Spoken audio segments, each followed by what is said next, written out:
team ready to go out and cause another upset this weekend? Yeah, hopefully.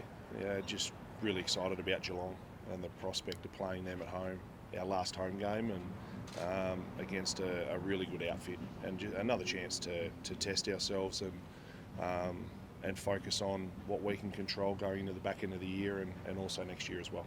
How happy were you with the result over the Lions? Still a bit beaming from it?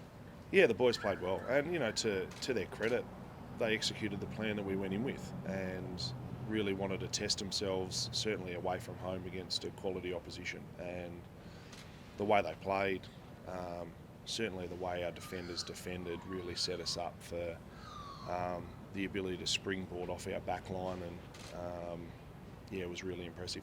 How do you respond to, heard some people say too little too late, but I mean, you've had a raft of injuries and things this season. Is this kind of what your game would have looked like the whole season had you had your team, or how do you respond to that?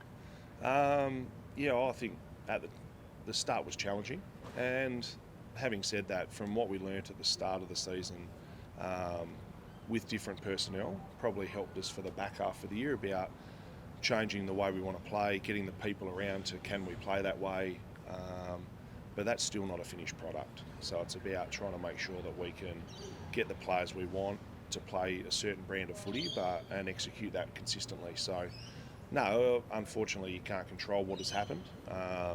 We've got to make sure that we put our best foot forward to finish the year as well as we can. Is there an element of frustration though? Like, you're clearly showing you can still match it with the very best, but you just can't be there in September. So is there a little bit of frustration in the way in which you're performing right now? There's a bit of frustration. There's a bit of disappointment that we're not playing finals. That's what we start our pre-season and every year of football chasing. And the reality is we can't do that. So, once we found that out, it was deflating. That's what the players strive so hard to get to. And now it's about, we understand, and we will reflect once the season finishes why we didn't get there. And that's the most important part we have to do. There's a chance to go, yep, it was one part, or it was just injuries. There are a number of things that we needed to work on, and we need to work on them consistently for the back part of the year, but then also over the pre-season as well. Obviously you want to finish strongly, you're doing that. Yep. Is there a motivation to beat the teams that are challenging for it, to upset the apple cart of the top 4 or top 8 a little bit as well? No, I've never been one to try and be a disruptor. I think one thing that we try and do is to build a brand that is consistent and the one that we want to go forward with. And also, you never want to miss an opportunity. And the chance we have in front of us is to try and take this opportunity of not playing finals and try some things different. And then on top of that, if we play great teams, even better, because we get a chance to test ourselves against the best. And does it stand up? Will it work? What do we have to adjust?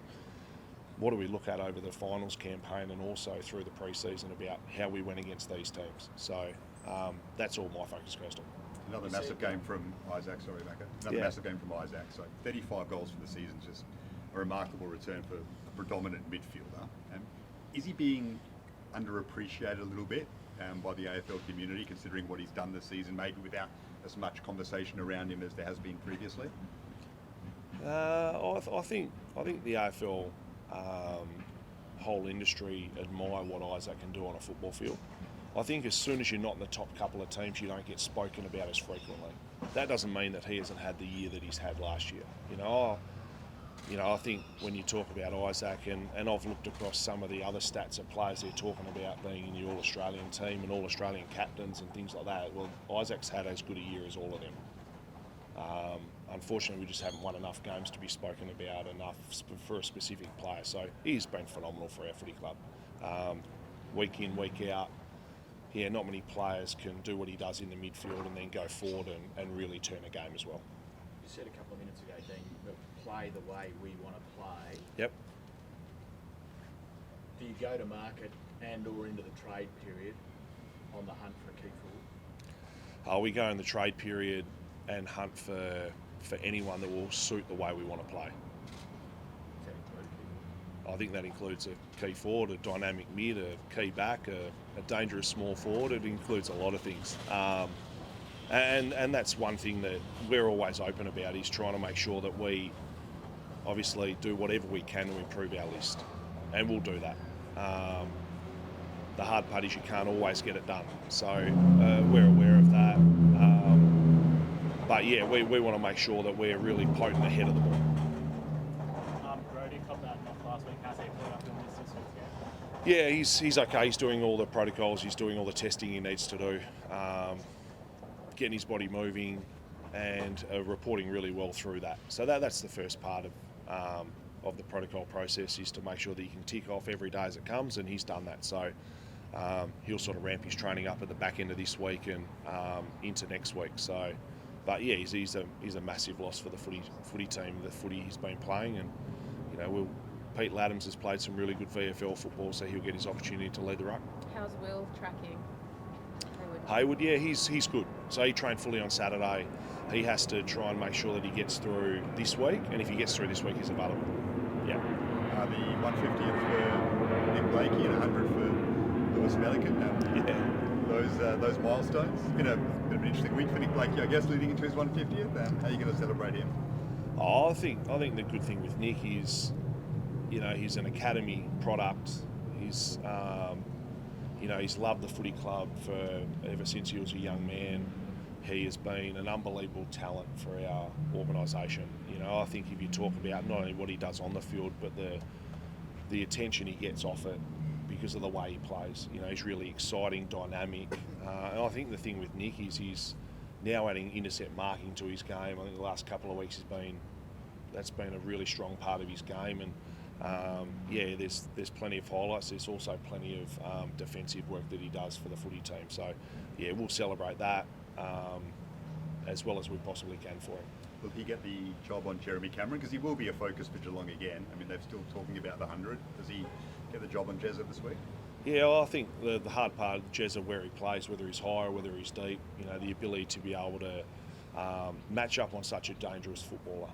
I think the dynamic of him, the potency he creates, whether he's up and turning back to goal and refilling his forward line or out of the goal square, he's the reason why he's leading the Coleman isn't because he just sits out of the square all the time, and we'll have plans for him like we will with some of their other players as well. Does that make Blakey a good matchup though? Because he does have the ability to get on the ground. Yeah, I think as well. I think Nick's played some really important roles on players that are high, whether they are really dangerous key forwards or whether they're the medium type that can get up the ground as well. And Jezza sits in between both of those. So it's an important matchup.